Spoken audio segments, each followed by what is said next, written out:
Ang probinsya sa Davao Oriental, giila isip usa sa mga lugar sa nasod nga pinakaabunda sa nagkadaiyang bahandi ilabi na sa gasa sa kinaiyahan.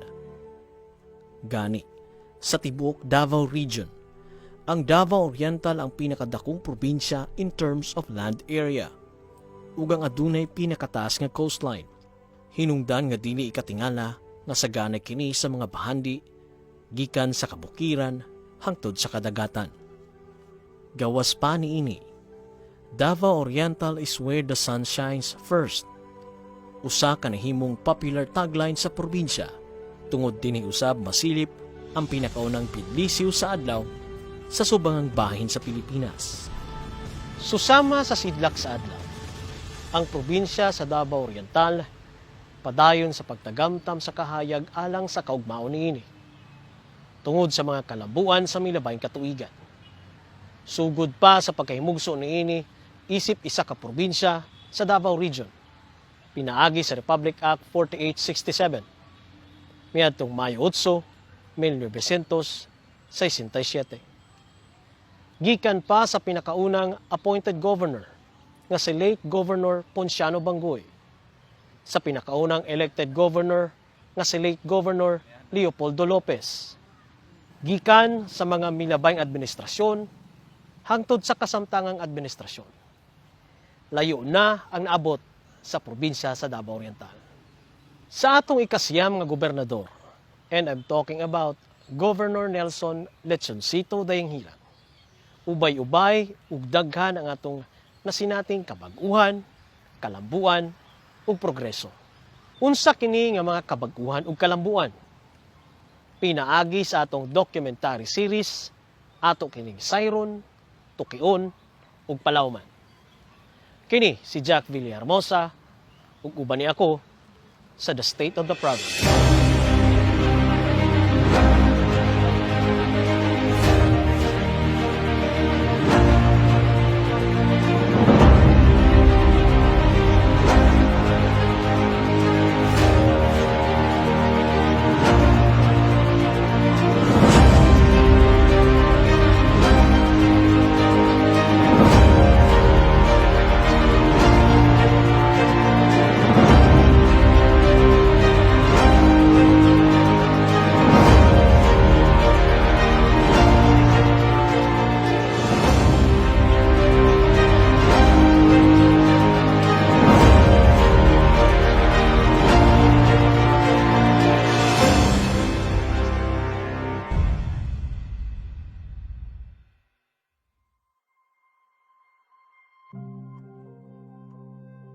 Tuig 2016, nilingkod si Governor Nelson Dayanghirang isip ikasiyam nga local chief executive sa lalawigan sa Davao Oriental.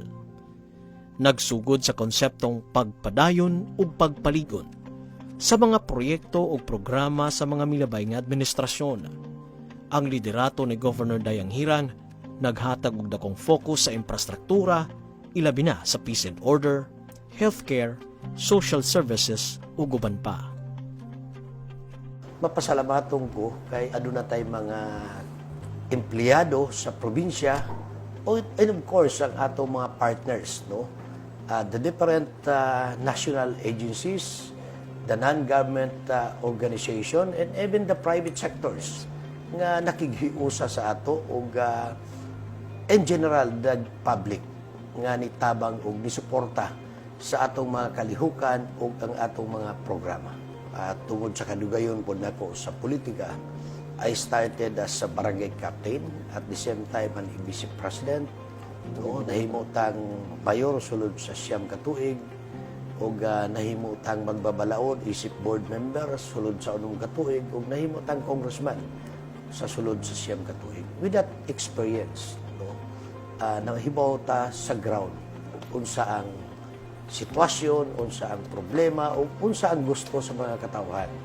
So mo nang paglingkod nako as governor way back 2016, wala ko maglisod kay ana sa akong hunahuna. Ug mamahimo kong gobernador, unsang programa ang una nako dapat himuon, ug unsang sektor ang dapat natong tutukan, no? Aron mas mahimong progresibo ang probinsya sa Davao Oriental. Gawas sa tinguha nga mahibalaan ang mga yangungo sa katawhan sa mga komunidad. Ang konsepto sa NLD strategy namugna tungod sa dakong hagit sa peace and order nga nasinati dili lamang sa probinsya kundi sa uban pang lugar sa nasod. Nagtuo ko nga dili solusyon sa maong problema ang pusil ug ang bala. No? Gitanaw nako nga pinaagi sa akong eksperyensya on the ground. Ang tan-aw nako, we need to win the mind and hearts of the public. Ug di nato makuha ang simpatiya ug suporta sa katawhan, di ta mahimong successful batok sa atong damgo nga kalinaw ug kahusay. Ubos sa NLD strategy, gitapok ni Governor Dayang Hirang ang mga provincial departments, national agencies ug uban pang stakeholders aron magatud og serbisyo ug mag-implementa sa mga programa ngadto mismo sa mga komunidad bisan unsa pa man kini kalayo. Dili pwede nga magpaabot rata nga ang katawhan ang muduol sa tuwa. Yes. We need to bring the government services even to the parplang barangays in sitios. Ug dili lamang ang mga katawan ang nakabenepisyo sa NLD strategy, kundi lakip na ang mga ahensya sa gobyerno nga dunay numero 1 mandato nga moserbisyo sa mga Pilipino. Kami sa TESDA, nagkataon po nga our mantra is TESDA abot lahat. So it now becomes a murag partner, no? Naging partner na mo ang NLD in delivering our programs and services to the far-flung communities. Before katulang maabot na mo sa amo ang sakyanan or kaya sa mobility, but because of NLD, we were able to reach the farthest, no, communities, even those before nga unreachable pa. So naadtuan gyud namo siya.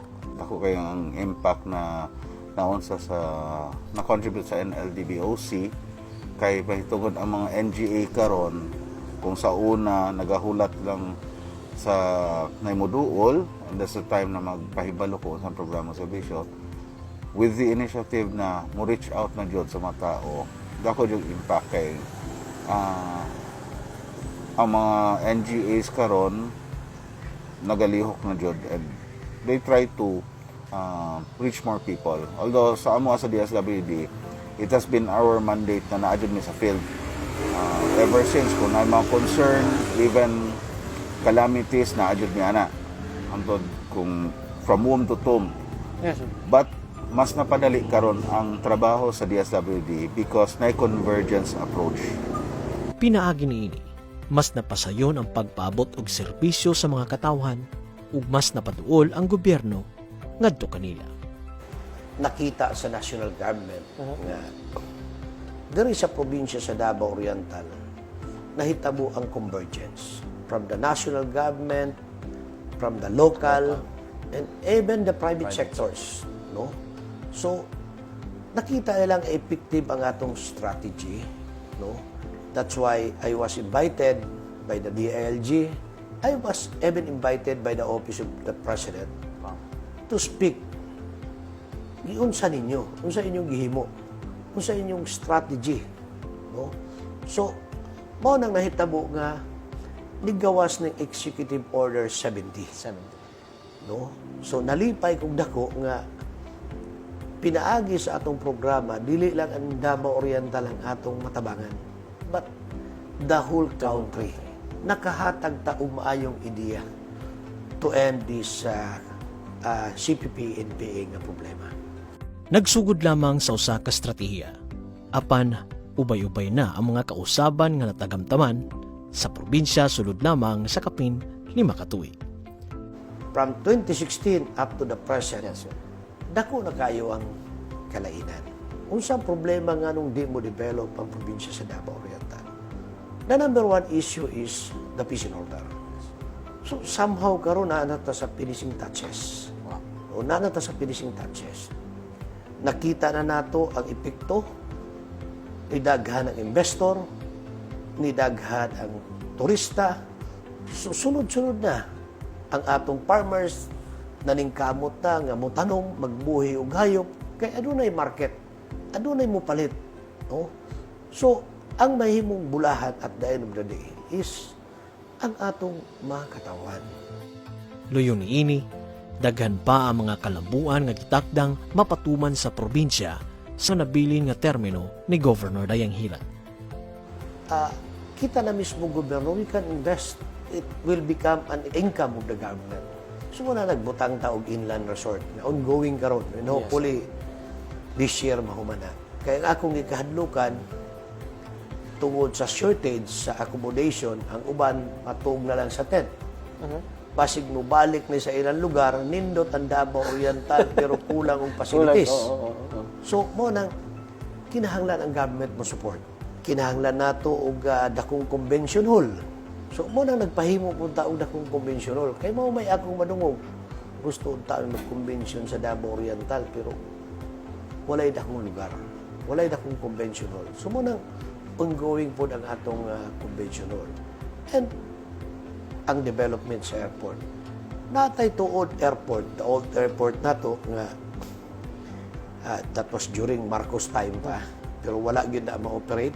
Mga chartered flight lang nag-land diha.